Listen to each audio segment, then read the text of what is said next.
giornata super storica, direi che è un grande obiettivo, il punto di partenza, un punto solido, abbiamo messo i piedi sul terreno solido e da qui non si può che andare avanti, non si torna indietro. Abbandonata la spesa storica, si fa bisogni standard, con partecipazione su più aliquote e tributi, le 23 materie, quelle previste dalla Costituzione, e poi ovviamente la costituzione della Commissione paritetica, che è un'istituzione che già esiste nelle province autonome di Trento e Bolzano. Il prossimo passaggio sarà l'aprire i tavoli sulle 18 materie rimanenti.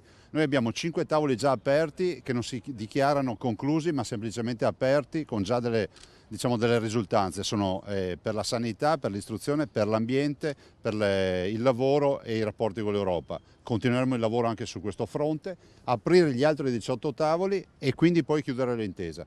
Si è definito che l'intesa che andremo a portare in Parlamento sarà un'intesa che dura 10 anni, poi verrà rinnovata e ci sarà un tagliando all'8° anno. Vi invito a leggere il documento ufficiale, che è quello dei diversi articoli, e poi ovviamente gli allegati tecnici che parlano delle 5 materie e che non dovete considerare concluse come trattative, non si deve considerare sulle 5 materie la trattativa conclusa, ma semplicemente il voler cristallizzare quello che finora si è fatto.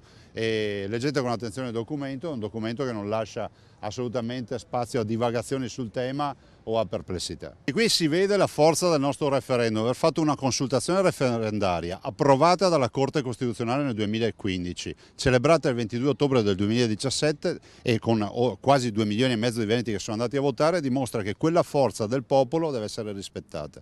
Quindi oggi c'è di mezzo un popolo che ha dato un'indicazione, per cui per noi non si torna indietro, a prescindere da maggioranze, da larghe intese, piccole intese o altre robe del genere, noi vogliamo l'autonomia.